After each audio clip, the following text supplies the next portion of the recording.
Welcome to the Hermetic Astrology Podcast. I'm Gary Caton in Waynesville, North Carolina. You can find me on the web at dreamastrologer.com. And today is Friday, May 28th. Tomorrow, Mercury will turn retrograde in Gemini.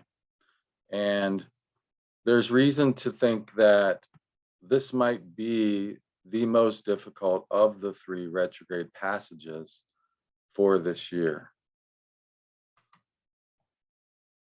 According to award-winning astrologers Michael Casey and Robert Blaschke, we can evaluate the three retrogrades each year according to different criteria. For instance, how long does it last? And how many degrees are covered during the retrograde, and what is the maximum retrograde speed of Mercury during the retrograde. And when you look at these three for the course of this year, the retrograde in January in Aquarius lasted about 20 days, covered a span of 15 degrees and 28 minutes, and Mercury reached a maximum speed of about 1 degree and 12 minutes per day. This current retrograde that we're in lasts 25 days, so it lasts longer than the previous one.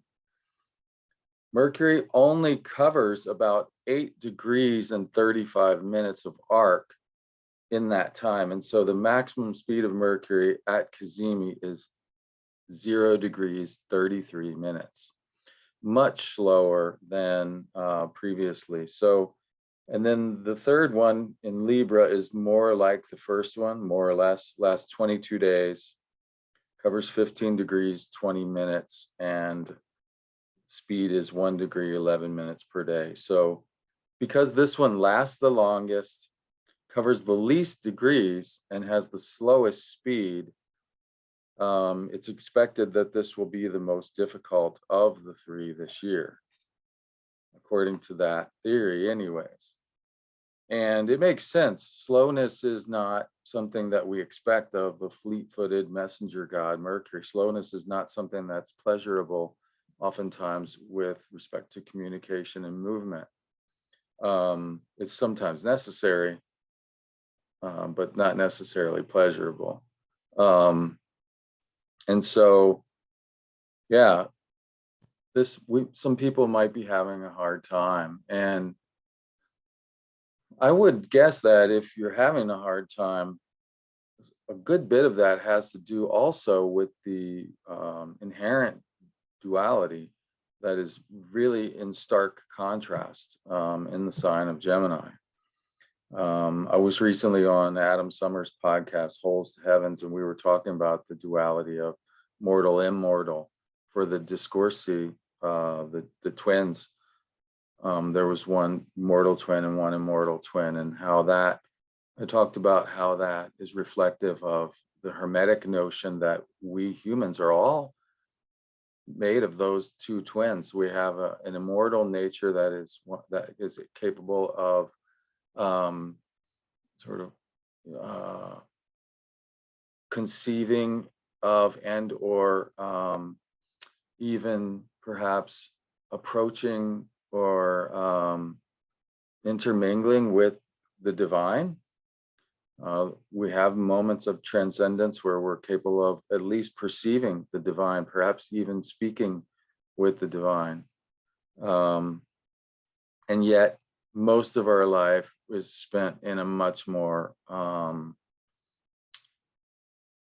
mundane state of being that is subject to fate and necessity, and the waxing and waning of fortune and the troubles of a physical body and so forth, right? I talked a bit more about this in my recent blog for TMA, where I suggested that this idea of the mundane and the transcendent is also part of the duality that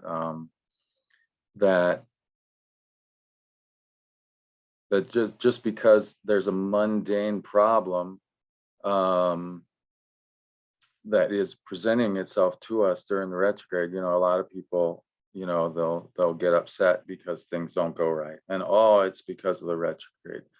Well, maybe so, but it may be that that material problems have spiritual solutions.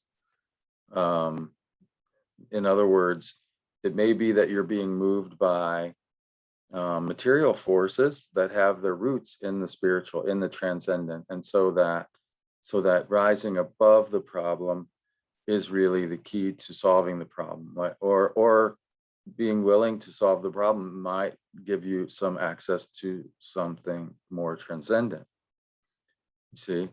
And then there's another duality that's associated with Gemini that is it's even more profound. It's religious, really, and it's the problem of good and evil. And this is known as the problem of evil in religious studies, because, you know, it's a universal problem and all religions have to deal with it. If there is a God, then how do you explain the fact that God allows evil to exist? What's going on? Is God cruel? Is he a vengeful God? How did this happen? And there's a variety of answers to this. It's interesting, you know, I'm reading the Sefer Yetzirah, the book of creation in the Kabbalistic tradition. And one thing that it says in there is that God created both good and evil. In some cosmologies, evil is the result of an accident, or there's other ways that, but it seems to say pretty explicitly God created good and evil, and that essentially some things cannot be achieved simply through good, that it takes evil to bring about things, and then it takes the good overcoming the evil to bring about certain things that couldn't happen simply because of the good. Or at least that was my initial impression of what they're saying. That's an interesting thing to think about. Like, even God cannot achieve all things simply through the good, even though God, according to many philosophers, is absolutely the nature of good. That the good is God, godliness is goodliness, etc. And yet God can't achieve all things simply through good. So that's very interesting, a little bit surprising, maybe. But yeah, this problem of good and evil seems to be one that is very much heightened in the world these days. It seems very popular and very easy to ascribe evil motives to just about anyone who disagrees with you about anything these days. And you know, this is worrisome, I think, to a lot of people. Because how in the world can we talk about anything if we assume evil motivations on the part of the person we're supposedly conversing with? Seems a bit like a conversation killer. There's, you know, I think there's a sort of reductio ad Hitlerum, you know.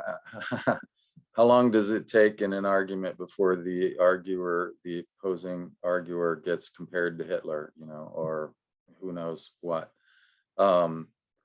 And this problem of evil is very interesting in terms of religious ideas. And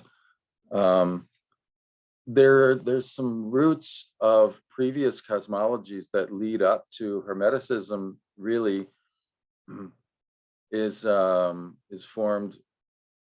fully formed in the later, like the Middle Ages, Renaissance period.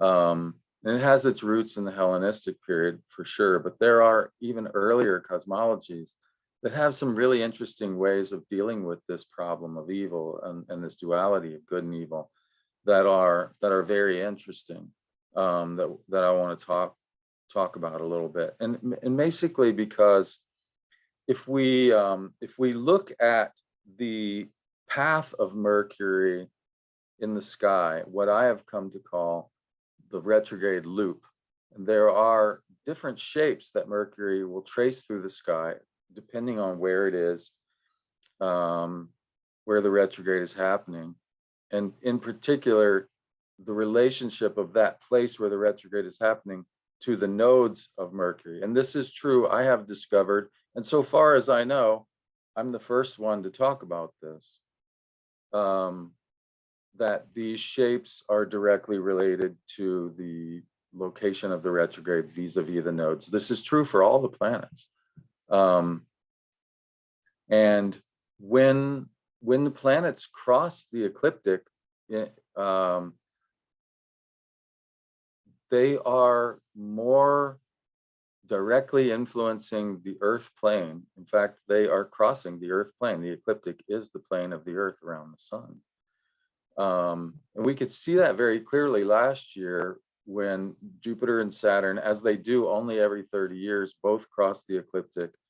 And they both crossed it in the same direction, which they only do every 60 years.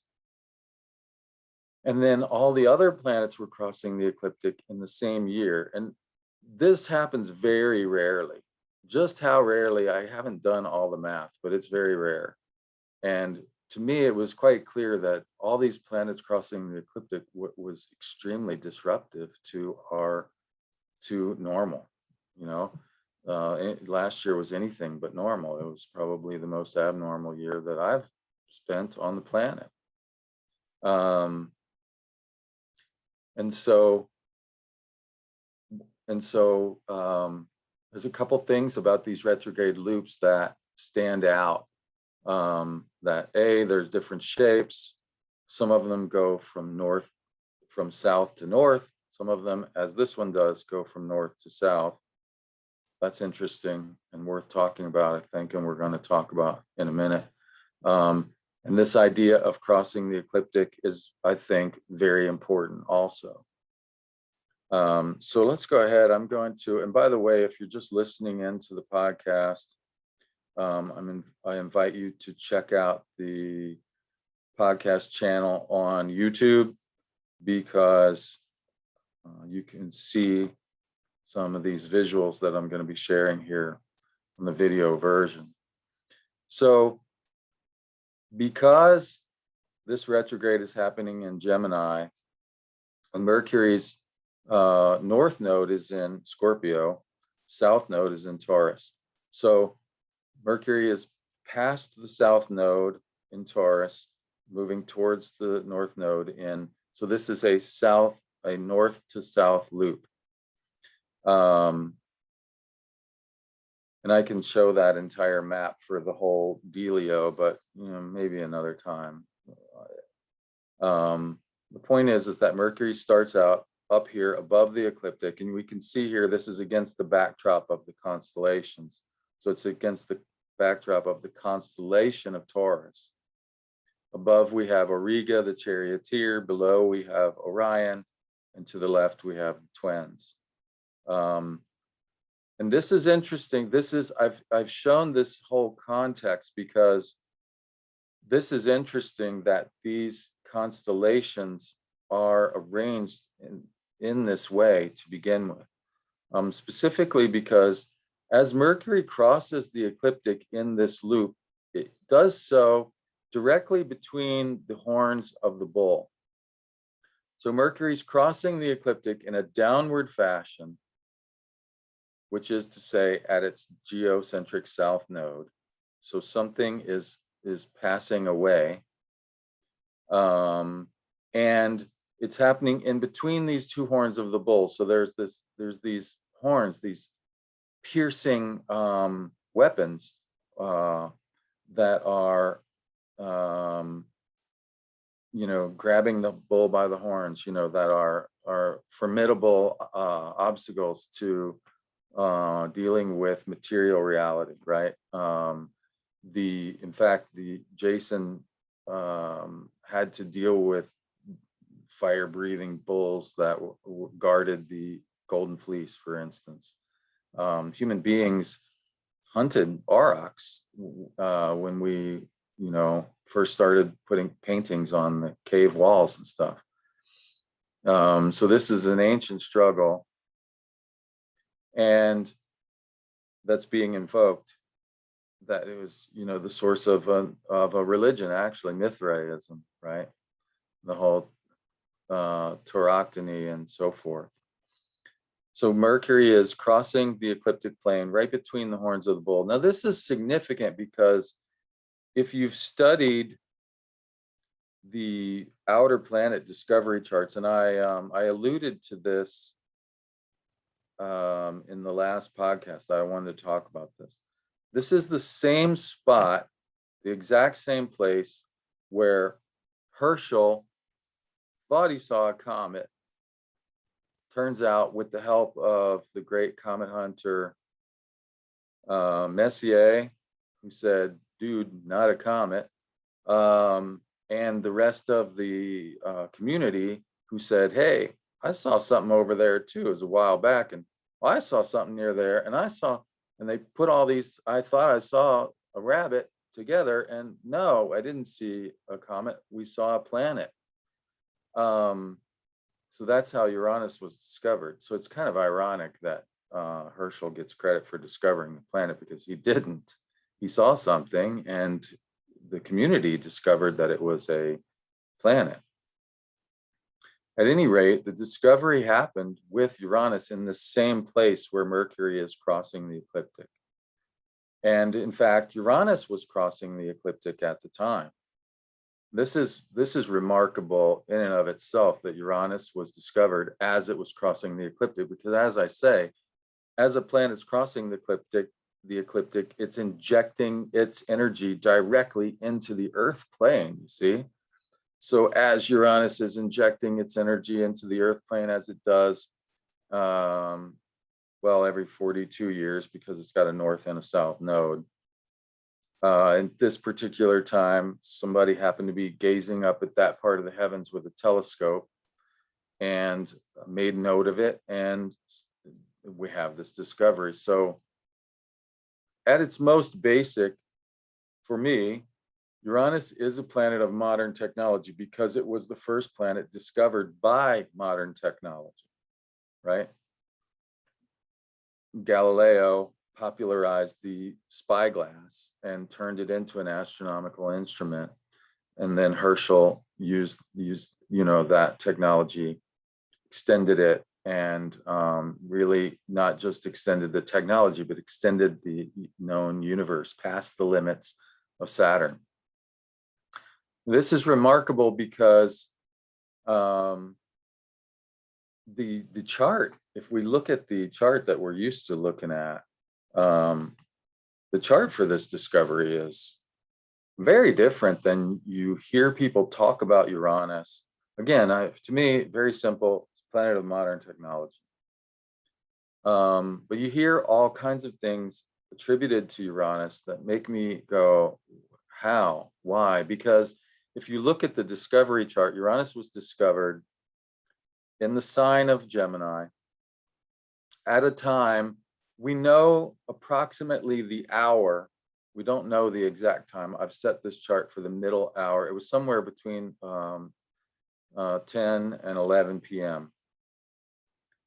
Any chart cast for Bath, England, at that hour would have Scorpio rising. So if you use whole sign houses, we have Scorpio rising, which is, Scorpio is a sign of mass death.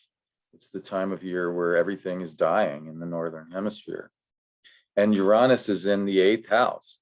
So you say, wow, this is really intense. Scorpio rising is this planet being discovered in the 8th house. Scorpio, 8th house, that's pretty heavy stuff. That's more like what we would think about when we talk about Pluto.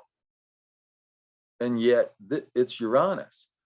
And so when circle back around to this problem of good and evil, this dichotomy, duality of good and evil that we've talked about, oftentimes new technology is thought of to be this wonderful panacea, this good thing that's going to make life easier, la la la. And then eventually we realize, it's kind of a double-edged sword. There is a dark side to some of the, for instance, social media.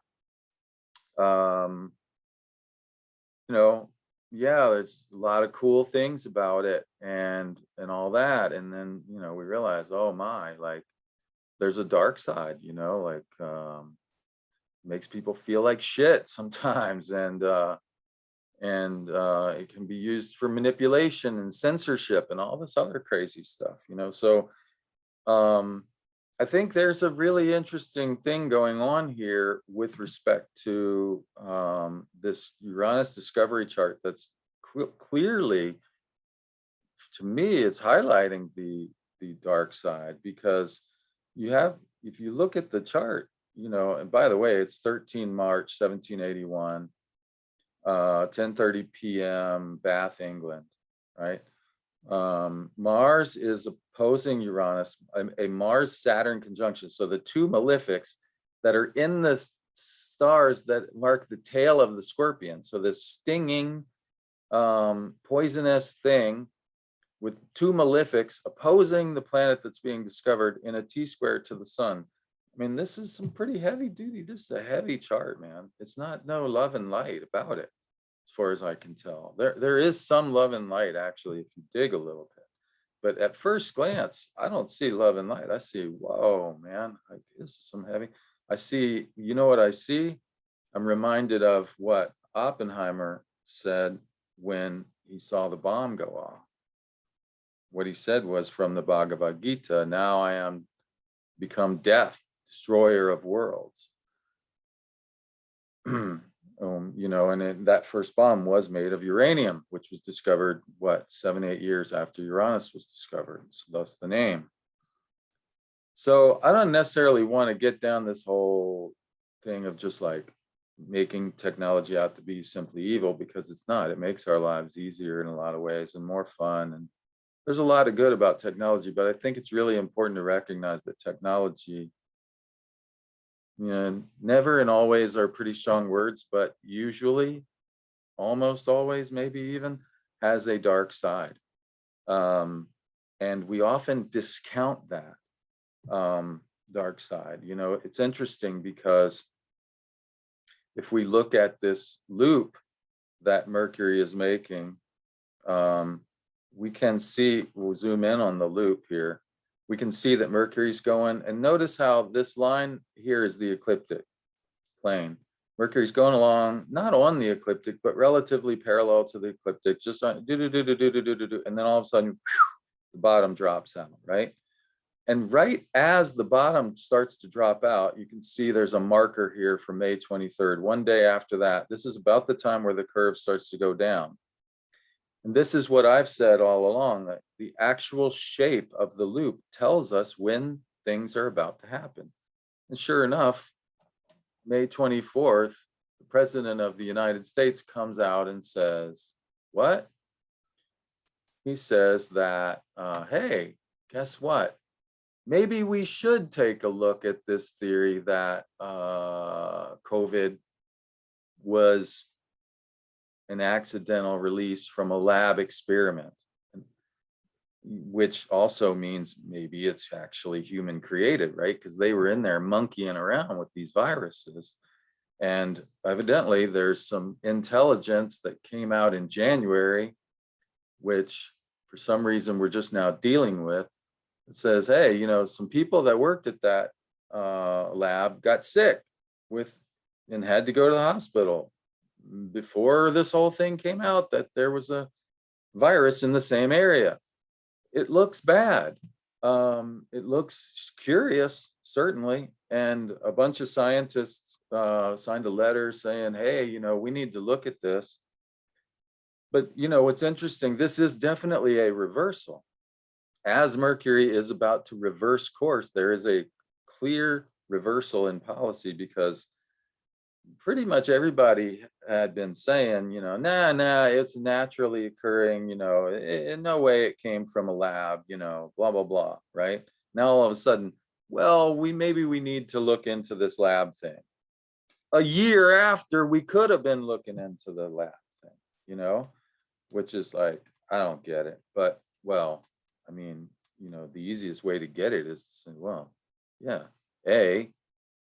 once again, technology, you know, we tend to not want to see the dark side. We tend to want to see the good parts of it and kind of dismiss or deny or minimize the dark side. B, if they were monkeying around with some, of course they didn't want anybody looking into it. No, you know. So this is very interesting also, because guess what? Remember how I talked about Oppenheimer vis-a-vis the Uranus discovery? So the last time that Mercury did this particular dance, we can know this, 79 years. That's how long it takes Mercury to repeat the same exact dance in the sky. Mercury crossed the ecliptic with the same exact motion 79 years ago, right? Which was when? That was in late May, early June of 1942. What was going on at that time? That was exactly the time that Oppenheimer joined the Manhattan Project. So, yeah, that's a little bit disconcerting, because it makes you go, wait, what? Like, what exactly is going on here? Because think about it, man. If this thing did leak from a lab, do you know what that means? I mean, look, there's a word for it, by the way, it's called murder. If you even accidentally do something that results in somebody else dying, that's called, you know, negligent homicide or manslaughter. It's not cool, man. There's millions of people who have been affected by this, and you know, we've spent a year denying the possibility that this was the result of a accident or whatever, you know. Okay, you know, great, now we're looking into it, but like after a year, are we ever even really going to know? I don't know. Like, is this even really a good faith, or are they just trying to say, yeah, we looked into it and now let's move on, you know? Because if you wait around a year to look into something after denying it for a year, I mean, what's the chances you're going to find what you could have found a year ago? It's just really frustrating to me that if you were going to look into it, the time to look into it would have been right away. You know, I don't know. I think we're all just so frustrated about the whole thing. It's easy to get frustrated about just about anything at this point. But when I saw that, I was like, what? Okay, you deny it for a year and then you go, well, wait a minute, now we want to look into it. I don't get it. But yeah, if it's possible that this thing leaked out of a lab and is the result of some kind of experiment gone wrong, I mean, my goodness, we need to know, right? We need to stop it with that foolishness, because we see what possible results, and there needs to be obviously much more care taken in what experiments are allowed to go on going forward. I mean, duh, right? So yeah, I don't get it, but you know, you know, 2 weeks ago, if I had said that, I would have been a conspiracy theorist and I would have been banned or censored on Facebook. And now all of a sudden, the president of the United States is saying it. You know, it's like, wow, man, this is just really, there's a mind F word that goes along with, you know, it's really getting to be a serious mind F at this point. And so I'm not going to dwell on it any more than that, but just to say that, you know, these loops show, and you know, I got a feeling there's more to come. I mean, because Mercury doesn't actually cross the ecliptic until May 30th, in a couple days. So it'll be interesting to see, you know, I mean, it's a holiday weekend. I don't know. Hopefully it'll just be a good normal weekend, and that'll be the extent of the mundane, you know, developments. That certainly is enough. But at any rate, I'm going to try to do a good job of covering both ends of the spectrum, and try to get away from the mundane and talk more about the transcendent dimensions of this loop. Because essentially, if we look back at this loop, again, what's happening here is we have a movement from above to below and then back to above. So there's this descent that Mercury is doing as it crosses the ecliptic in a downward fashion, pretty much goes right along the horn of the bull and then right up the horn of the bull until it crosses the ecliptic later in the sign of Cancer. So this problem of good and evil, and this idea of a descent is very interesting, because some of the forerunners to Hermeticism, Orphism, Pythagoreanism, and Gnosticism all share a similar, I mean, you could say preoccupation, but they share a similar interest, and they have slightly different answers to this idea of the problem of evil and this duality of good and evil. But Orpheus was a dying and rising god. You know, there are, I think, apt parallels drawn, for instance, from Orpheus to Christianity, Orphism to Christianity, for instance, because Orpheus was not crucified, but Orpheus was essentially, in the Orphic Cosmogony, Orpheus was torn apart and eaten by the Titans. And then Zeus, of course, the father of Dionysus, you know, retaliated with a thunderbolt, blew up the Titans, turned them into ash. And here's the interesting part. We humans, that's where we come from. We come from the ash, that is the mixed body consumed by the Titans of Dionysus and the Titanic. So we're made of these divine part, Dionysian part, and this Titanic, you know, evil or corrupted part. So we have a dual nature. So our soul is divine and able of communing with the gods, and yet we are like these beasts that devour things, you know.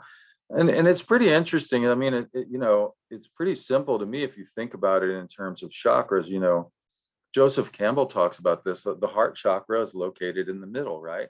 And if your heart chakra is not open or activated, and you're simply operating from the lower three chakras, you act pretty much like an animal. And in fact, I don't know that humans aren't worse than animals a lot of the time, you know? And so there's this, you know, animalistic, you know, tear them apart, you know, kind of instinctual way of being that is the Titanic part of us. And then there's this ecstatic, divine, transcendent part of us that is represented by Dionysus. So this is a really interesting cosmology, and it's similar to Hermeticism. Hermeticism, it's a little bit different. We're you know, in Hermeticism, the first human comes not directly from God, but is created by the prime mover, and then so God creates the prime mover creates the first human, and then the first human gazes down rises up through the heavenly spheres, gazes down upon nature, and falls in love with nature, and nature coils herself around the first human, and the human becomes trapped in a body that way, right? So there's this divine and sort of fallen nature, if you will, in the Hermetic cosmology as well. So the Orphic is similar. And you can sort of see, like, maybe that's part of, maybe it's even an inspiration. I mean, certainly there are some interesting parallels. Phanes, who is the god of light in Orphism, is seen to be a parallel of Ion, who is the god of the ages, of eternal time in Gnosticism. And so, you can kind of see how these things resemble one another.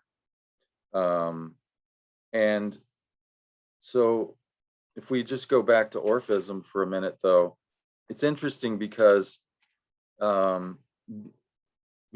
are part Dionysian and part Titanic, we have this need to be purified and to go through the ritual of descent and return of death, rebirth, essentially, as Dionysus did. We have to do what he did in order to become more like him, you see? So we have to be purified of our Titanic elements and go through this ritual descent or death, rebirth. And so this retrograde, being a loop that goes down and then back up, it seems like a very interesting parallel for that. And even that was not enough. So in addition, even after the person is initiated into the Orphic mysteries, they would still have to, when they get to the afterlife, they would have to go through multiple lifetimes of this. And so there's reincarnation. And when they get to the afterlife, it's amazing.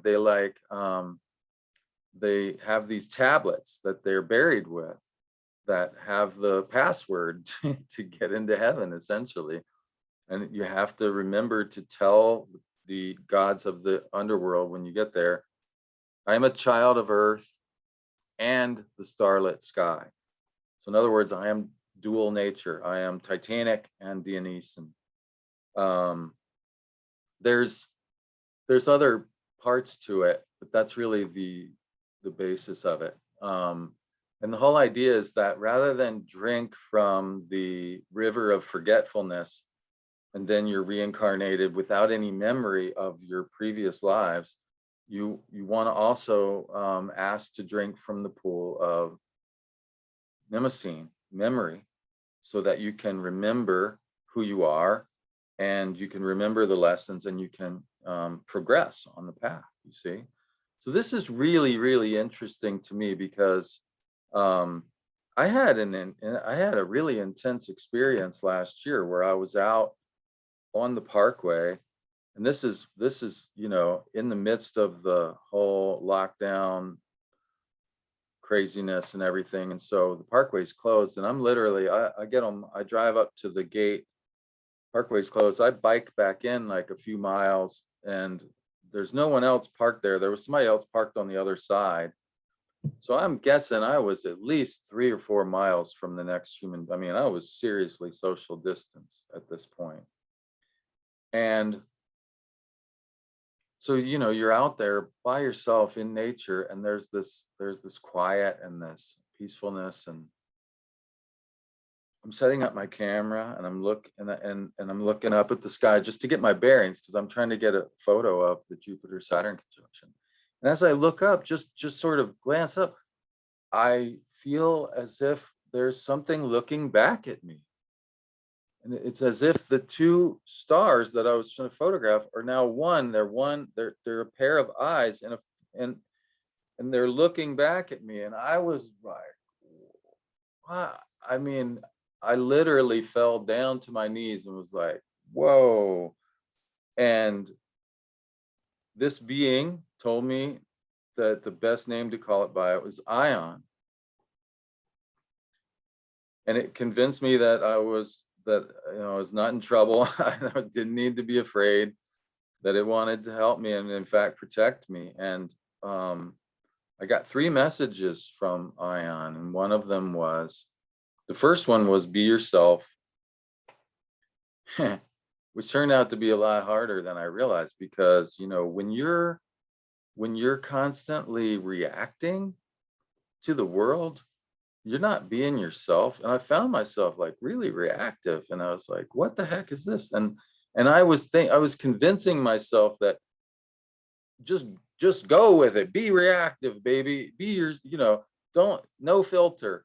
And it's like that's just being more reactive. That's not actually being yourself. And I realized how hard it is actually to be yourself.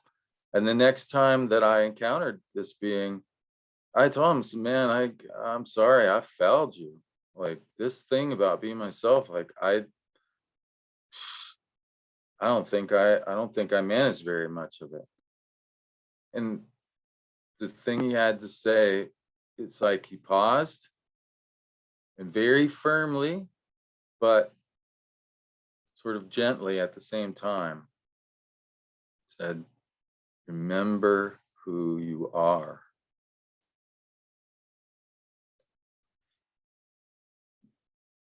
And that really, that opens up.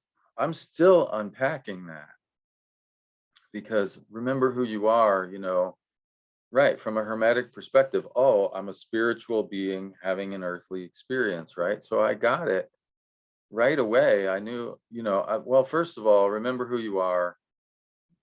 Who you are is not a reaction against something out there. It's just who you are, right? So stop being reactive, A, and B, remember that you're a spiritual being, have an earthly experience, right? And then as I got more into this, trying to figure out what in the world just happened, I came upon this, like drinking from the waters of memory, right? And remember who you are. I'm going, holy crap, man. Was I like in a past life one of these Orphic cats or one of these Gnostic cats, or I don't know. It's a lot to take in, and it's a lot to but it's really cool that they had this. I love that saying, I'm a child of the earth and of the starlit sky, because I feel like, the above and the below, like that nature. And it, I don't necessarily think we have to like make one good and one evil necessarily. I can sort of see why, you go there. Obviously, like I said, I mean, technology definitely has a dark side. And we have definitely engaged with that dark side and then sat around telling us ourselves we did good. You know what I'm saying? But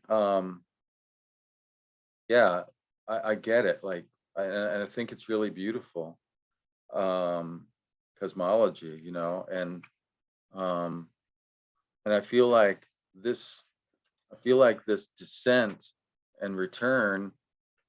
I mean, like that's basically what shamanism is about, and like learning to actually, I think there's a positive aspect to it as well. Like the Titanic dimension doesn't necessarily have to be bad. Like actually, like, turning off that rational part of ourselves, the part of ourselves that lets us go, hey, we managed to make this bomb, and maybe we should just drop it on hundreds of thousands of people, and then we won't have to, then we can say we did something humanitarian by ending the war before it dragged on and stuff like that. And it's like, maybe we need to get out of that headspace every once in a while and return to something more instinctive, so that we don't get so carried away and able to justify everything that we want to do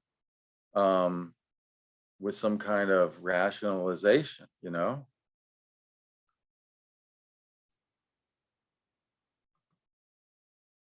And that's basically the approach that I took when I wrote the chapter in my book about animism and this idea of three worlds and in shamanism, the axis mundi, um, where I talked about, and you can read this chapter for free, by the way, on my publisher's website. If you go to Rebito Press and you find the page for my book, Hermetica Triptycha, scroll down, there's a table of contents. There's a link embedded in that one chapter. You can read this chapter for free, where I talk about this idea that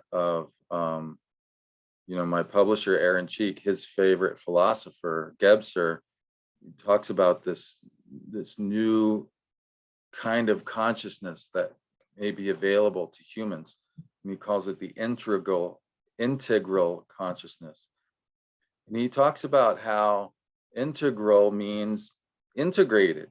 And like, we can't say one kind of consciousness is higher or better. Like, oh man, you're in 3D, man, I'm in 5D, man, yo, wake up. That's not it.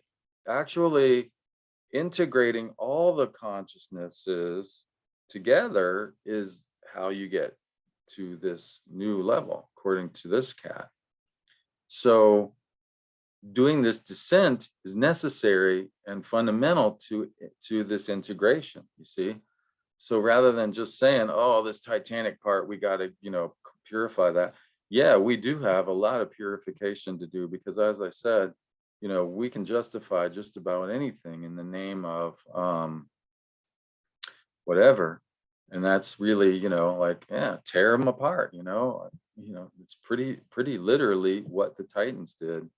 So yeah, we do need purification, but I think that there's a lot of good stuff that we can recover. If you go back far enough, I was just talking to somebody who had their genetics done, and they're like, yeah, it's mostly UK, but it's that part of the UK that's like way over here and way up here that was far away from London as you can get. In other words, all the people that were, oppressed and conquered by the British. And in fact, they can even discover, now with the genetics, that again, technology, this is kind of the cool side of technology, genetics. Apparently they can tell you, like how far back this gene that it goes, and it literally goes back for this person to like the hunter-gatherer era of the first people that settled the British Islands from the mainland. It's like, wow, like that's indigenous essentially. These, and so yeah, even white people are indigenous if you go back far enough, right? We have indigenous roots in our genes, where we lived differently we had technology, hunter-gatherers had technology, and even, but we weren't necessarily in our heads all the time and ruled by technology the way we are now, and so I think there's a lot of positive, human beings are here because our instincts were good enough to keep us alive for hundreds of thousand years before we could develop this big brain of ours and all these philosophies and all this other stuff. And so like getting back in touch with your instincts can be a really good thing. And it seems to be maybe that this retrograde is actually a good time to try to balance some of that heady, Gemini stuff with the more instinctual side of things.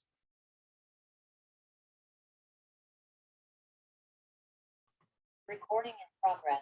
So, like hunting gathering, one of the things that I find really cool, I just got in my email, technology, I just got an email from this dude that I subscribe to, who's like a mushroom guy. And he's like, yeah, the reishi are out, and the chicken of the woods are out. And, and I was like, oh, man, I got to get to the woods and grab me some mushrooms. So going and wild crafting herbs and gathering mushrooms and stuff like that. It's for me, visiting with the flowers this time of year. Last year I was really like, I was photographing the trillium that are out this time of year. Really just got into a whole thing of communing with those beings. Such a beautiful, wonderful way to really get in another space that is a very healthy space, you know.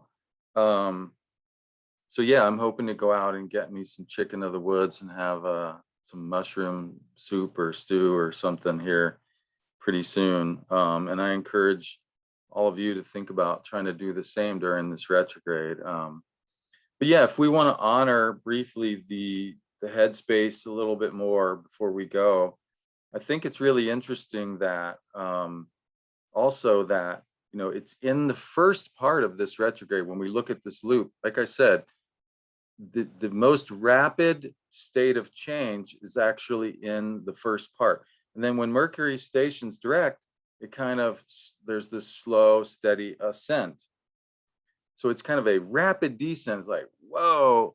And then it kind of, and then slowly gets up out of there. So if things feel really intense to start off with, you know, tell yourself it's okay. Hold on tight. And before too long, like you'll start to get your bearings, and then you can kind of slowly recover from whatever is being presented to you. But yeah, I do think that these loops can actually show us which part. First of all, we talked about earlier that the lack of speed and the lack of degrees of travel in this retrograde, and the length for you know, the length of time for which it's retrograde, seem to indicate it's going to be a tough one, toughest of the three. And then the loop can tell us it's actually the very first part that's the toughest part. So if you find a way to like chill, take it easy, be, you know, don't try to overdo it on this holiday weekend, etc. You know, and you get past that first part, I think from there, you know, kind of, you know, settle into the descent and then this long, slow ascent out of there. That's what the loop is showing us that the experience should look like. And so, yeah, I think that these loops are very valuable in that respect as well, that they can show us, okay, yeah, it might be a tough one because of the speed and whatnot. Which part of it is going to be? Well, it's that first part. It's that when the bottom drops out. So forewarned is forearmed, as they say. And so take it easy out there. Take care of yourself. Be good to yourself.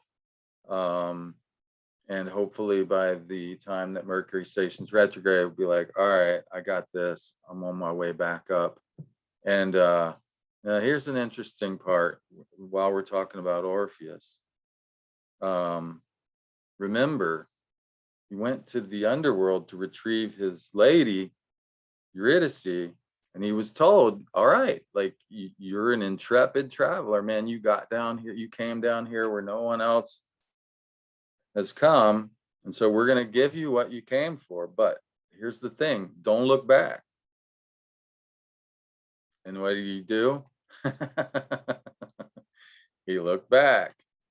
So it's kind of like that thing where they tell you don't look down when, you know, and yeah, keep your eyes focused on forward once you get going forward. And don't, I guess, you know, I guess really to me, the don't look back part is like, don't try to analyze, or don't let fear take away from you the prize that you've already won, right? Don't let your fear or anxiety take away your victory, you know, take away, like, you know, you've already won. You went down into the underworld, you got this beautiful prize that you're after. Now all you got to do is just get out of there. And so, yeah, to me, it's sort of like, why would you look back unless you want to check and make sure? And it's like, just have faith, you know, have faith that you got what you needed, and that things are going to be cool if you just keep chugging along and up and out of there, right? So that's the last part of it. All right. Well, I hope you've enjoyed this little episode, and I hope you find ways to be good to yourself and each other this weekend. And what else?